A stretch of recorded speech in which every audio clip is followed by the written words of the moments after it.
शेनपुर में थे, तो वहां का एक माना हुआ हिंसक जो अच्छे अच्छे खड़े होकर उसका स्वागत करते थे, हमें पता नहीं था। गंगा किनारे भ्रमण करते करते अभी 2-4 महीना हुए थे वहां रुके। बहुत मंगलमय स्थान, भजन में स्वाभाविक रति हो।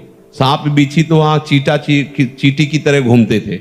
90 बीघा घनघोर जंगल अब भी है। अब क्या दशा है उसकी वो तो हमें पता नहीं। जंगल की गंगा जी नीचे से बह रही, तो एकदम जो प्रधान गेट था, श्री स्वामी मग्नानंद सरस्वती जी की तप स्थली, प्रधान गेट के पास बैठी हुई वो मोटरसाइकिल से आया और वहां उस गेट से कोई जूता या वाहन अंदर नहीं जाते थे, पर वो जूता पहने वैसे। तो स्वाभाविक जो वहां की नियम पद्धति थी उसके भाव से प्रेरित होकर हमने कहा, भाई कैसे? वहां जो बैठे हुए थे वो तो कुछ नहीं बोले। हम कहा ये जूता पहनकर आप मोटरसाइकिल से अंदर जा रहे हैं, बाबा सरकार की तपा स्थली है, उचित नहीं है।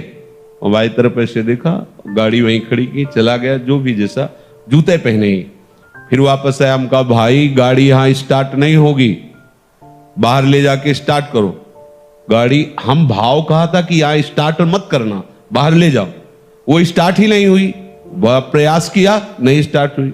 मतलब हम कोई सिद्ध नहीं, वो घटना घटनी थी। अब वो हमारी तरफ बड़ी गुस्सा से देखता हुआ चला गया। अब जो वहां लोग बैठे थे उनका पता है, महाराज ये 10 लोगों को हसिया से काट चुका है, बहुत क्रूर हिंसक है। भाई आपकी तरफ देख रहा था, मुझे डर लग रहा है कि यहाँ रात्रि में कोई नहीं टिकता था। एक पंजीरी बाबा थे बूढ़े और एक हम थे, वहां कोई नहीं टिकता था रात्रि में, बड़ा भयावह था।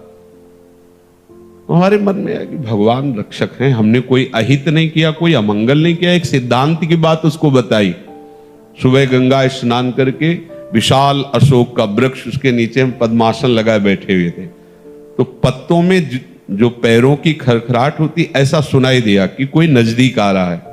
तो आंख खोली, देखा वही व्यक्ति थे। एक बार तो मन बड़ा विचित्र होता है, एक बार तो ऐसा लगा, फिर आंख खोल के बैठ गए। सामने आया, उसने कहा पहचाना?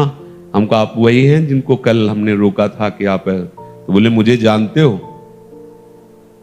तो हम कहा आपको तो नहीं जानते, लेकिन आप हमें नहीं जानते होंगे। भगवत आवेश में हो गए एकदम। हम कहा आप हमें नहीं जानते होंगे। तो उसने पहले चाकू निकाली और रखा, बोले इसको जानते हो? हाँ जान। फिर पिस्तौल निकाली, ऐसे रखा, बोले इसको जानते हो? हम कहा हमारे पास कमंडल रखा था, ऐसे खोला और गंगा जल, हम कहा इसको जानते हो? हम कहा केवल हम और तुम है, वृंदावन में है, एक शब्द का मिस्टेक ले। हम कहा केवल हम और तुम है, तुम्हारे पास अस्त्र है और सुना है तुम हिंसक स्वभाव के हो, तुम अपना प्रयास करके देख लो। एक बार हम अपना प्रयास करेंगे, गंगा जल केवल है, आप करके देख लो। और इस समय तो बहुत हल्के से बोल रहे, उस समय जो भगवत आवेश से बोले, वो थोड़ी देर में अपने वो यंत्र तंत्र उठाए और भागते नजर आया। हमारे पास भगवान का बल है, कैसे कोई ऐसे कैसे? उनकी इच्छा है तो कुछ भी हो सकता है। अगर उनकी इच्छा नहीं तो प्रभु प्रहलाद जी के ही केवल नहीं है, प्रभु हम सबके